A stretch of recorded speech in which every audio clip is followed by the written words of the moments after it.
gonna stand over here because I'm a little short. So, hello, I'm Joanna. For a while, I wasn't really sure what I wanted to talk about today because I haven't really made any tools like the ones that we've talked about. However, I have probably used at least half, if not more, of the tools that you guys have talked about here before. So I'm really excited to be here and talk to you guys.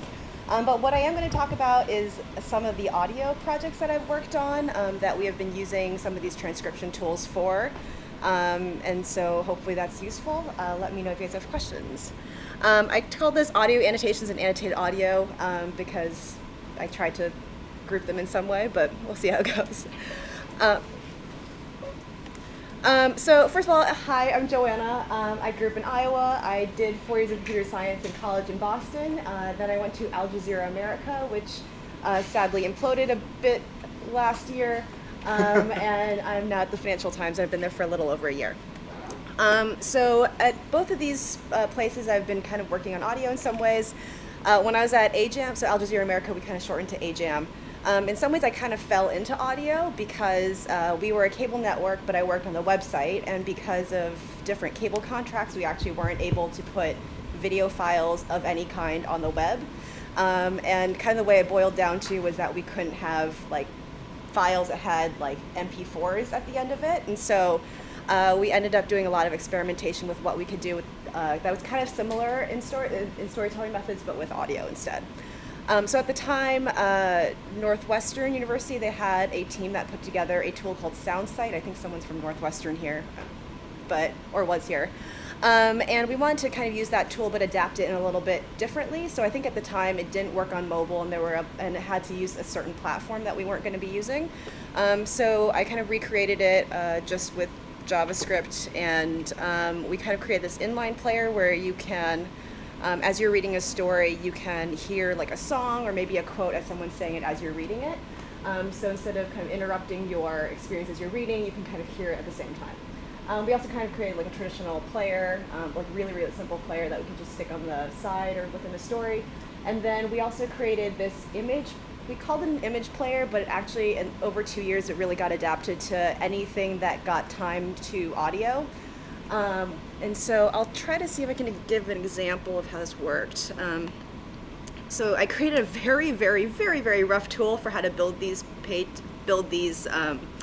components.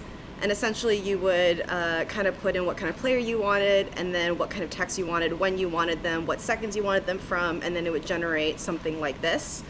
I'll try to see if I can play one of these. I'll stop it after a bit. But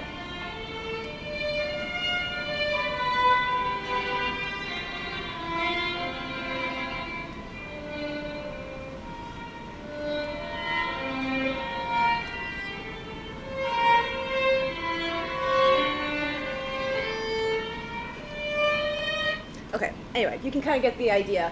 But the idea was basically just to be able to time text or transcripts or annotations to a piece of audio. And you could definitely do this as a video, but one of the nice things that we didn't anticipate in the beginning that we ended up being able to use this for in the end was that we could have live data also go into something like this. So you could have one audio track and then kind of pipe in different kinds of information. No. So here's a couple examples. I don't know if we want to see all of them, but I kind of showed you one that's just like this.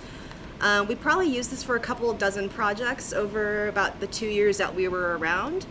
And it was pretty interesting for particular kinds of stories. So this is one about a community called Tangier Island. They have a very specific dialect.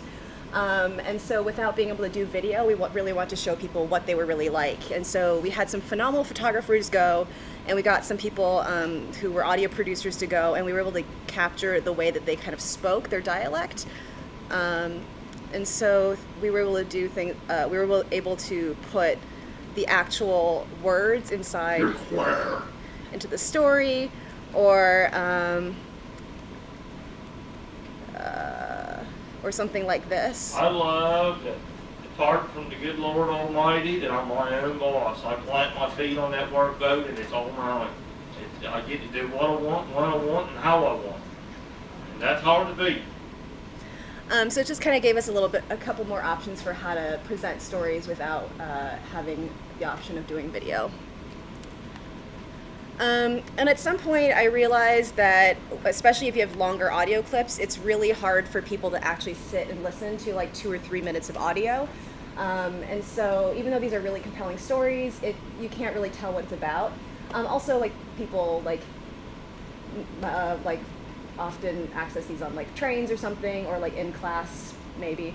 And they don't want to be able to hear it, and so we created this like transcript that people could read with the audio, so you can also skip around with it. So we gave them kind of specific time codes, We and you put can that skip image around. at an innocent. When a mother loses a child, she will. So this is kind of like a really simple way of doing like chaptering as well. So chaptering with a really short clip of audio.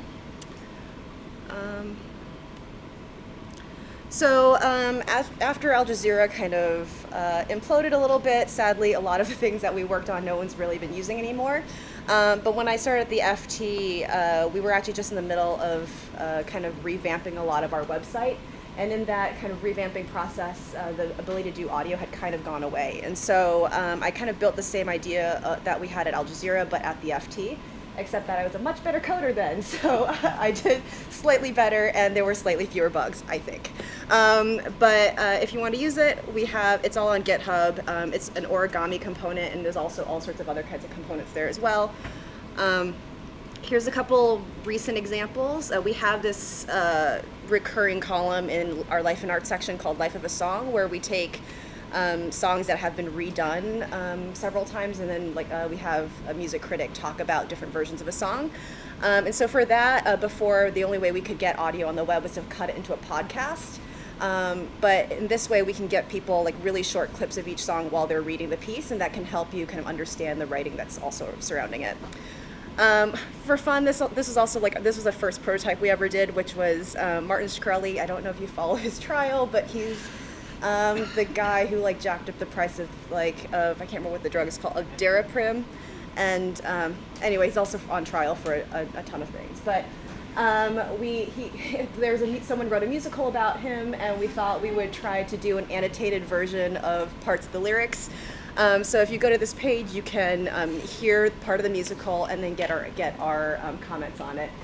Also, if you go to that page and you play at that bottom, you do get a bobblehead of Martin Shkreli, so that's kind of a fun little thing if you want to see that as well. So apart from that, I also just want to kind of show a bonus example for me. I'm really into musical theater. I go all the time, and this was a project that I worked on a couple years ago because I want to learn how to use D3.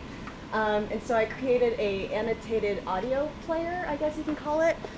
Here's like a screen grab of what it looks like, but essentially you can, I didn't want to get sued, so you have to like upload a version of the song. I don't just like give you the song, but if you upload a version of the song, you can play it, basically you can play it through on this bar chart, or yeah, it's bar chart, and it'll break down each part of the song for you as you play it.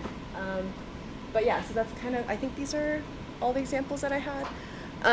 So things I'm thinking about now are interfaces for displaying transcriptions within these inline audio players as well. So how do you leverage like the output of these transcription services and give them to the user? One for accessibility purposes, also for SEO purposes, and also just because it's easier for people to understand what your audio is about if you can like see it or read it often. And then thinking about interfaces for navigating through long audio files. So if you have like a 40-minute podcast, is there a way that we can make it easier for users to like see chapters of it, get like subjects of it, navigate through it? And there's probably a lot more things I didn't think of, but those are the two things that I had on the top of my head. But yeah, if you have any questions, this is my email. That's my Twitter handle. You can also come find me. My Gmail email is just my Twitter handle, but at gmail.com. So, yeah, questions?